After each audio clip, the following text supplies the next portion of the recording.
PM Modi की सुरक्षा के लिए गृह मंत्रालय ने नए निर्देश जारी किए हैं। प्रधानमंत्री मोदी की सुरक्षा को देखते हुए गृह मंत्रालय ने सभी राज्यों और केंद्र शासित प्रदेशों को पीएम के दौरे पर गुलदस्ता नहीं देने के निर्देश दिए हैं।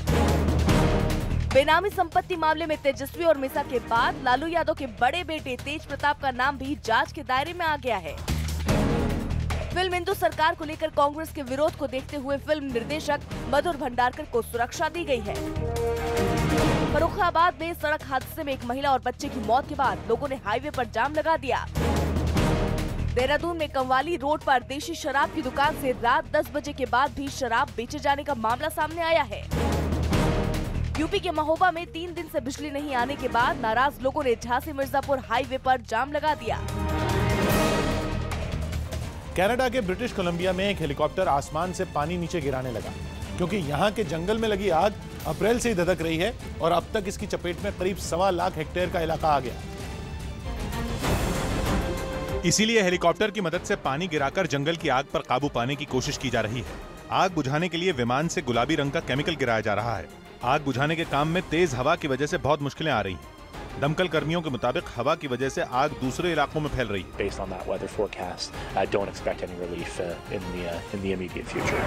राहत कर्मी और पुलिस के जवान लोगों को आग से प्रभावित इलाकों की ओर जाने से रोक रहे हैं। इस आग से अब तक लाखों पेड़ जलकर राख हो चुके हैं। यहाँ आग से 100 माइल्स हाउस, कैमलूप्स और विलियम्स लेक के रिहायशी इलाके सबसे ज्यादा प्रभावित हुए हैं। आग के बढ़ते दायरे को देखते हुए प्रभावित इलाके में आपातकाल की घोषणा की गई। एक रिपोर्ट के मुताबिक 16,000 से ज्यादा लोग अब भी अपने घरों में फंसे हुए हैं, जिन्हें बाहर निकालकर सुरक्षित जगह पर पहुंचाने का आदेश कनाडा सरकार ने दिया है। This is one of the most extremely serious issues we've seen in the province when it comes to जंगल में आग से अब तक 36,000 लोगों को बचाया गया है। इन लोगों के लिए सरकार ने 11 कैंप लगाए हैं। अप्रैल में लगी आग अब तक फैलकर 616 जगहों पर पहुंच गई है। इसे बुझाने के लिए 3,000 राहत कर्मी, 192 हेलीकॉप्टर और कई विमानों का सहारा लिया जा रहा है। मुंबई की स्पेशल कोर्ट ने बैंक लोन के मामले में भगोड़े विजय माल्या और उनके सहयोगी की संपत्ति जब्त करने के निर्देश दिए हैं। आईडीबीआई बैंक के लोन मामले की सुनवाई करते हुए कोर्ट ने सीबीआई को ब्रिटेन सरकार को जांच में मदद के लिए चिट्ठी लिखने को भी कहा। आईडीबीआई बैंक से विजय माल्या ने किंगफिशर एयरलाइंस के नाम पर 1300 करोड़ का लोन लिया था। मुंबई में एक संदिग्ध आतंकी पकड़ा गया। मुंबई एयरपोर्ट से यूपी एटीएस ने फतेहपुर के रहने वाले सलीम खान नाम के एक संदिग्ध आतंकी को गिरफ्तार किया। लुकआउट नोटिस था इसके विरुद्ध और कल मुंबई एयरपोर्ट पे इसको डिटेन किया गया। आतंकवाद के लिए अलगाववादियों को मिल रहे पैसे की जांच के लिए एनआईए टीम में आयकर विभाग के कुछ अधिकारी भी शामिल किए गए। कुपवाड़ा में आतंकवादी घटनाओं में शामिल होने जा रहे 4 लड़कों को पुलिस ने रोक लिया।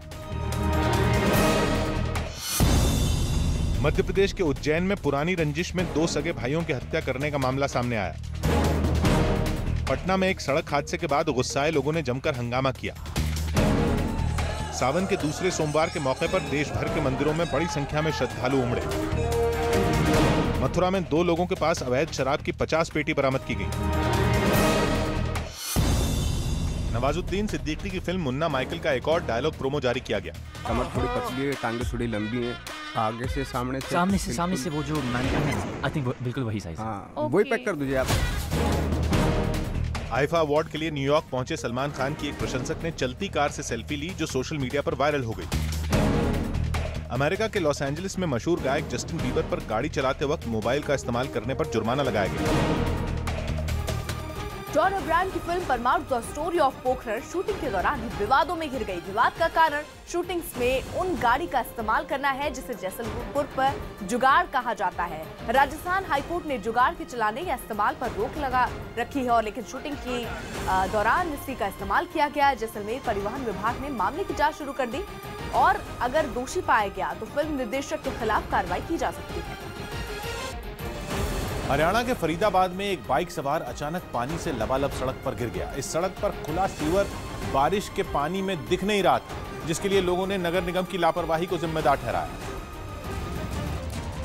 और फरीदाबाद नगर निगम पर लगा आरोप तस्वीरों में भी साफ दिखा जब एक बाइक सवार खुले सीवर के पास पहुंचते ही धड़ाम से गिर पड़ा। सड़क पर बारिश का पानी जमा था जिसकी वजह से खुले सीवर का पता ही नहीं चला। आसपास के लोगों की मदद से उस आदमी ने अपनी बाइक बाहर निकाली। जब तक वो अपनी मोटरसाइकिल स्टार्ट करता इतने में एक और स्कूटी सवार वहां आकर फंस गया। हालांकि वो गिरा नहीं, लेकिन स्कूटी का अगला पहिया सीवर में चला गया था।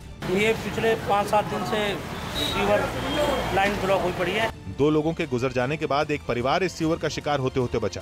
बाइक का अगला टायर झटके से सीवर में गया और पीछे बैठी महिला अपने बच्चे के साथ नीचे आ गई। गनीमत ये रही कि बच्चे को महिला ने कसकर पकड़ा था, जिसकी वजह से वो गिरने से बच गया। इसके बाद पास के लोगों ने बाइक को खींचकर बाहर निकाला। यानी खुले सीवर में अब तक 3 बाइक सवार शिकार हो चुके थे। ये घटना 11 जुलाई की है, जब फरीदाबाद के ख्वाजा इलाके में बारिश के बाद सड़क लबालब हो गई और इन 3 लोगों के निकलने के बाद यात्रियों से भरा एक ऑटो खुले सीवर में जा फंसा और अंदर बैठे लोग गिरने से बाल बाल बच गए। ऑटो को धक्का मारकर वहां से निकाला गया, लेकिन अभी हादसों का सिलसिला थमा नहीं था। इस खुले सीवर का अगला शिकार एक और बाइक सवार हुआ। रफ्तार तेज होने की वजह से अगला टायर तो निकल गया, लेकिन पिछला टायर फंस गया। कंप्लेंट कर करके भी दुखी हो गए हम, उसके बाद भी कुछ सुनवाई नहीं है। खुले सीवर में बाइक और ऑटो वाले तो फंसे ही, साइकिल सवार भी नहीं बच पाए। एक साइकिल सवार गिरते गिरते बचा। बाद में उसने साइकिल निकाली और चल पड़ा, लेकिन अगला साइकिल सवार उसी सीवर में जाकर गंदे पानी में पूरी तरह गिर गया। फरीदाबाद में यह हादसे 11 जुलाई को दोपहर 2 से 5 बजे के बीच होते रहे। ये पूरी घटना वहां लगे एक सीसीटीवी कैमरे में कैद हो गई। जहां व्यस्त सड़क पर सीवर में एक के बाद एक लोग गिर रहे थे। इतने लोगों के गिरने के बाद 3 युवकों से लदी एक और मोटरसाइकिल खुले सीवर में जा फंसी। हालांकि कोई गिरा नहीं और निकलने के बाद वो भी चलते बने। बाइक निकली तो यात्रियों से भरा एक और ऑटो सीवर में जा फंसा। बरसात आई थी, यहाँ पे तकरीबन 1.5 से 2 दर्जन बाइक और ऑटो यहाँ पे गिरे थे। गनीमत रही कि इस दौरान कोई सीवर के अंदर नहीं गिरा, क्योंकि सीवर की गहराई 10 फुट से भी ज्यादा थी। इन हादसों की खबर मीडिया में आने के बाद नगर निगम हरकत में आया और उसे ठीक करने का काम शुरू किया गया।